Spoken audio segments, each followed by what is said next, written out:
mendengar beberapa kisah pengusaha sukses di dunia.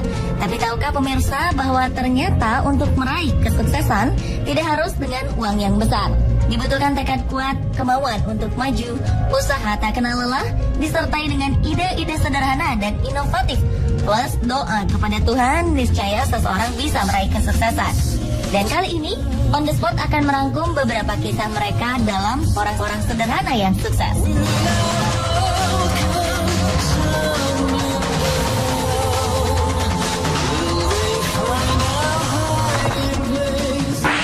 It's the most beautiful time of the year.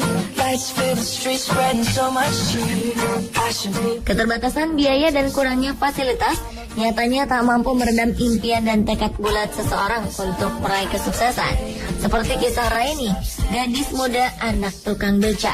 Dia berhasil wisuda dengan gelar lulusan terbaik. Segala keterbatasan Raini beserta keluarga tidak menjadi halangan baginya untuk terus mengejar impiannya menjadi seorang guru. Lulusan jurusan pendidikan akuntansi Universitas Negeri Semarang ini mendapat dukungan penuh dari keluarganya untuk terus berusaha mengejar impiannya. Sang ayah, Mugiono, rela pensiun dini dari pekerjaan sebelumnya hanya untuk mendapatkan uang pesangon demi membiayai kebutuhan perkuliahan anaknya dan memilih menjadi tukang beca.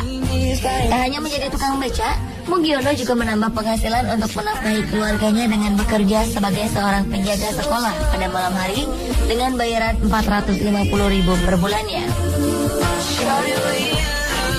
Melihat pengorbanan orang tuanya yang begitu besar untuk masa depannya, Raini tak menyia-nyiakan kesempatan.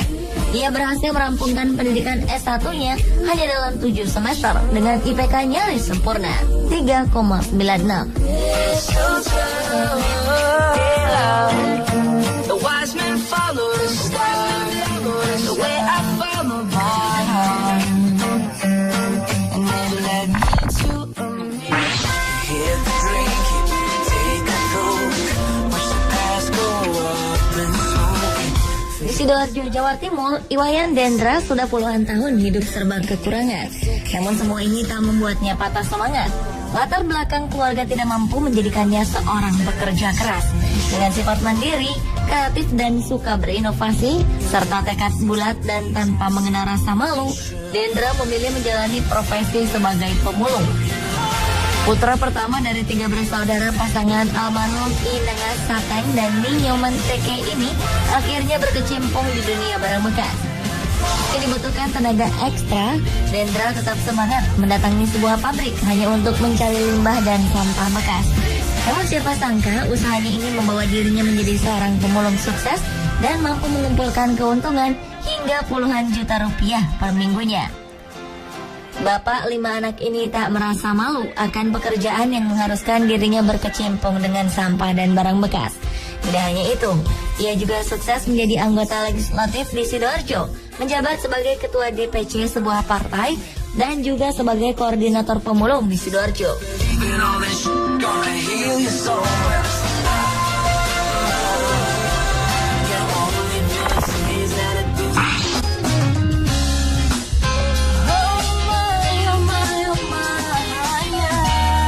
Bagi Anda pecinta Harry Potter tentu tak asing dengan sosok J.K. Rowling.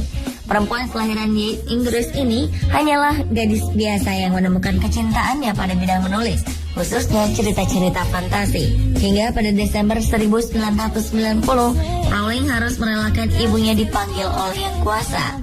Sejak saat itu ia pindah ke Porto, Portugal untuk mengajar bahasa Inggris. Hidup yang ia jalani tidaklah istimewa.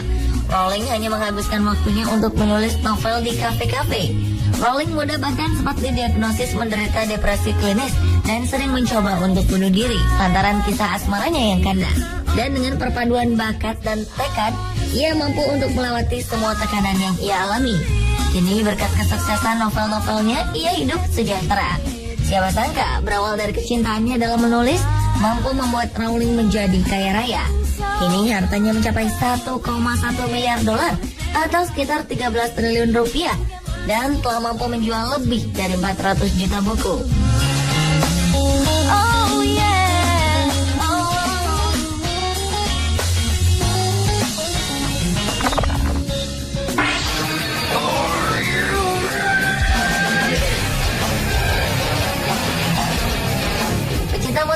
metal pasti tak asing dengan nama Ozzy Osbourne, vokalis band Black Sabbath yang juga dijuluki sebagai Godfather of Heavy Metal. Ternyata di balik karirnya yang cemerlang, Ozzy Osbourne melewati tahap-tahap sulit semasa hidupnya. Lahir di Aston, Inggris, Ozzy tumbuh dalam lingkungan yang jauh dari kata cukup. Bekerja sebagai pembuat perkakas, orang tuanya bekerja keras untuk menghidupi Ozzy dan 5 saudara kandungnya. Selain itu, Ozzy juga penderita disleksia dan tidak mampu menunjukkan prestasi yang baik di sekolah, sehingga ia lebih melirik ke kegiatan ekstrakurikuler seperti musik dan drama. Namun sayang, di usianya yang ke-15, Ozzy putus sekolah dan menjadi buruh konstruksi. Guna bertahan hidup, ia melakukan berbagai pekerjaan seperti menjadi tukang ladang, pembuat perkakas, dan menjadi buruh di pabrik mobil. Pengalaman hidupnya ini membuat Ozzy membulatkan tekadnya meraih mimpi menjadi seorang penyanyi. Dengan usaha dan bantuan dari teman-temannya, Ozzy mampu membuat bandnya sendiri, Black Sabbath. Hingga kini Ozzy masih terus berkarya. Ia telah menghasilkan 9 album studio, 3 album live, dan single-single yang masuk di peringkat atas tangga lagu di Inggris.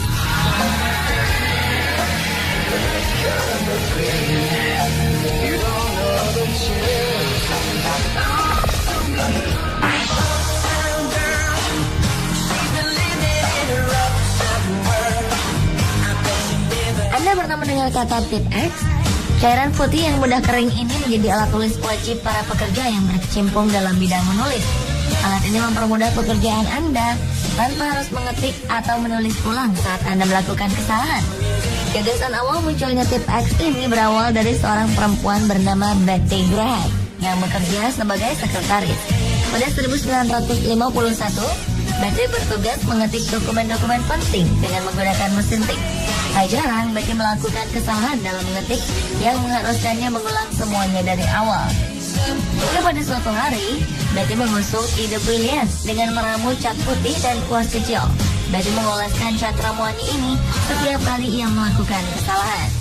Dan cat putih dengan kuas kecil yang ia beri nama Mistake Out ini sangat disukai teman-temannya. Seremoni ini membuatnya mendapat dorongan dari para kerabat. Hingga akhirnya Betty memutuskan untuk mendirikan usahanya sendiri dengan membangun sebuah pabrik Mistake Out. Pada 1972, usahanya mampu menjual setidaknya 5 juta botol Mistake Out setiap tahunnya. Dan menurut data, ketika Betty meninggal pada 1980, kekayaannya mencapai 475 juta dolar atau sekitar 5,6 triliun rupiah. Wow, siapa sangka kalau ide kecil itu bisa membuatnya kaya.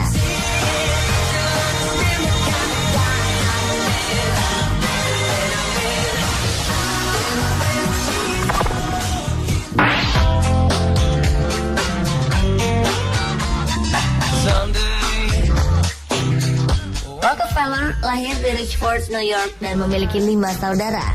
Keluarganya hidup sangat sederhana. Ayahnya adalah seorang pedagang keliling. Rockefeller kecil sering berjualan permen, bahkan menjadi pembantu di rumah para tetangganya. Setelah lulus dari bangku sekolah, Rockefeller mendapat pekerjaan di perpustakaan dengan penghasilan hanya $50 per 3 bulan atau hanya sekitar Rp600.000 pada saat itu. Di usianya yang masih sangat muda, Rockefeller merupakan pekerja keras. Dia selalu berpikir matang-matang sebelum bertindak. Setelah beberapa kali bekerja serabutan, ia akhirnya memiliki pekerjaan tetap sebagai asisten penjaga toko. Dan dengan tekad kuat untuk maju, ia memilih untuk mendirikan usaha bersama temannya, Maurice B. Clark. Keduanya membangun usaha kilang minyak yang dikerjakan secara manual bersama-sama dengan 2 karyawannya. Dari hasil pendapatannya, Rockefeller mampu membeli perusahaan Clark Brothers dan menamainya Rockefeller and Andrews.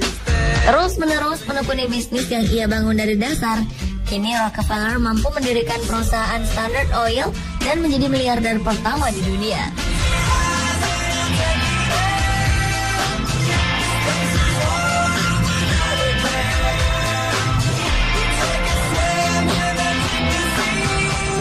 Pemirsa, itulah beberapa kisah sukses orang sederhana versi on the spot. Halangan dan rintangan bukanlah alasan untuk kita berhenti dan menyerah. Disitulah tekad kita diuji. Jika orang lain bisa mewujudkan mimpi, sudah pasti kita juga mampu meraihnya.